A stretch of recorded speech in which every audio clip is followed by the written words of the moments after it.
Welcome back to the Wakefield Doctrine video with interesting Friends of the Doctrine series of videos with people.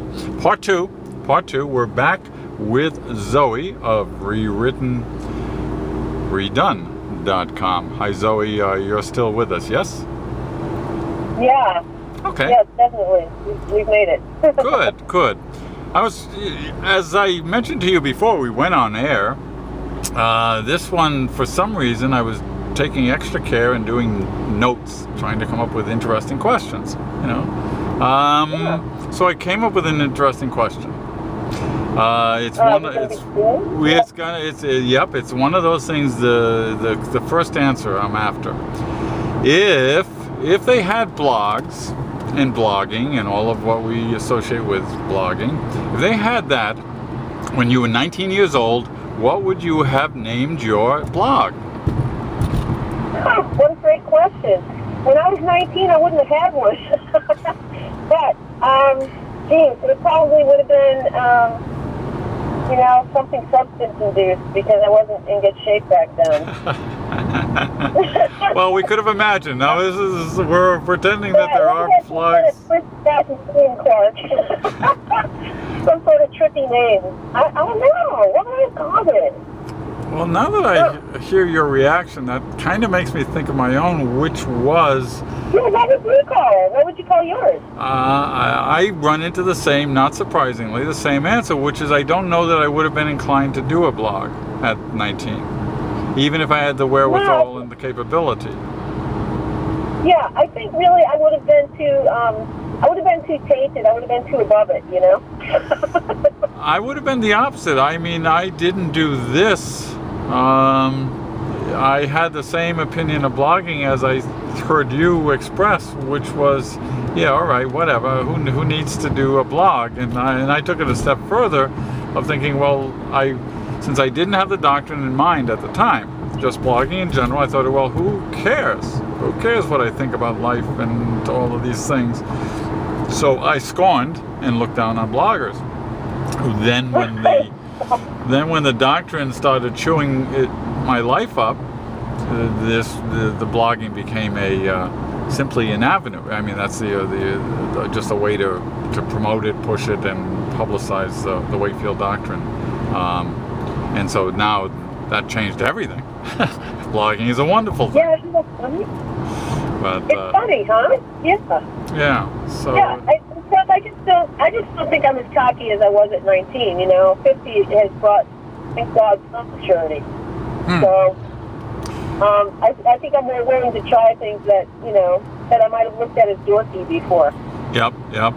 Well, and it also... I hope I'm not alienating everybody who blogs by saying that, but you know what I mean. Well, I was just thinking that it also, this part of the conversation is telling about the environment that we're in, the blogosphere, because, you'd ask yourself, well, what is the demographic of blogging, which is a too broad a question. The demographic that I see seems to be mostly female between 28 and 2000,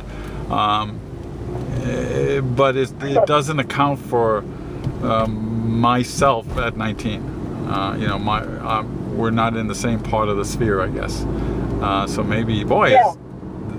So that's not a very good interview question, Clark. Oh no, that's a good question. Okay, let me bring out I think you have to ask a younger person, though. I'm sorry? I think if you asked a younger person that 19-year-old question, it would be a perfect question. Like if you asked Lizzie. Yeah. What she would have done when she was 19. Yeah, she's closer to this. Right, because that was just pretty recently. More recently than someone, you know what I mean? Than you and I.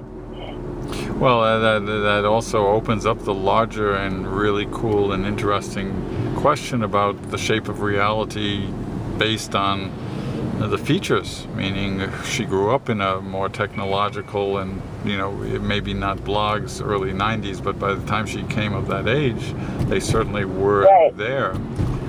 So by existing, she's a function. That stuff. Damn, man, this ain't gonna make it. Computers weren't even in schools when I was in school. No. they didn't go into schools for a couple of years after.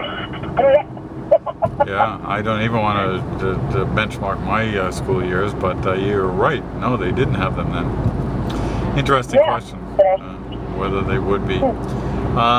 So that's pretty cool. Anything, you know, your bards thing, which I seem to be resisting ever doing correctly. The well-tempered bards. That's a poetry thing, yes? Yeah, that's a poetry thing. And the title took some work because it sounded like an English pub. You know, movies from Great Britain, and you know, I just when we came up with the idea together, you know, I had something about it being bardic. I don't remember why, but then she came up with this well-tempered bard, and I said, "Hey, it sounds like a place where we could just kind of go and drink and get drunk or something." And she said, "Well, what's wrong with that?" And then, of course, I was like, "Well, what is wrong with that? Nothing. Let's call it that." You know? So it was for our poetry initially, but now every Friday we have a guest bard, you know, people from our own blog that we all know who write poetry sporadically, and they would give us a piece, and we put it up and, you know, pick it out on our blogs, and it's been a really cool feature, and it's been fun too, because, you know, you get to meet more people. I'm amazed at how many people I've met this way. Huh. Yeah, I've been there, but I am, if there's a comparable term to being tone deaf, when it comes to poetry, I'm that.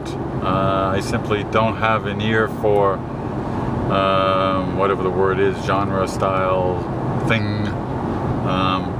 So, yeah, because my take on it was, the extent of my vocabulary thought, well, Bard was referring to Shakespeare, so you guys were hitting on him for cover, but apparently I was getting too non-literal. You know what? I totally hear what you're saying there, because if it's not a limerick, I have no rhythm to it. And, you know, I mean, I can write a limerick, you know, like a Nantucket limerick in 5 seconds. But the other stuff, you know, none of my all my poetry reads like you're reading an essay. I mean, how hard can it be to rhyme with fuck it? I mean, Jesus, it's just that. Yeah, right? So, you know, I don't do that rhyming stuff, but Lizzie does it in a way that's really elegant. It's amazing to me. Yeah. You know? I mean, mine always comes out like a bad limerick, you know? So I don't even think of my stuff as poetry, but because it's written in short sentences, it gets to be poetry, you know what I mean? and you say, the hell with the commas and shit. Yep, okay. Yeah, you know? Okay. So, yeah, I'm okay with it. I've never considered myself a poet in one way or another. I don't even know how I got into doing this with Lizzie, but it's been fun. Yep. No, I mean, I don't seek out poetry to read. The one form of it that I like, probably not surprisingly, is the haiku thing. Mostly because it just seems to dare people to like it. I get off on that kind of poetry if I were to read it, and for me, limerick, if I was going to try to fake a poetry thing, I would go for the haiku, counting on people not counting syllables and all, but yeah, anything I have to count, forget it. I remember that from grade school, the whole business of A, B, B, A, B, whatever the internal rhythms were supposed to be. Yep, I recall that. One of the iambic pentameter, that's all I know. I don't even know what the pattern is, but I just know the term. Okay, yep. All right, so that's Shakespeare, right? Was the iambic pentameter? Yep. Wasn't he in iambic pentameter? Yep, yeah. I remember that That's all I term. remember. Yeah. Well, that's interesting. We're going to cut for the final segment, so we'll be right back.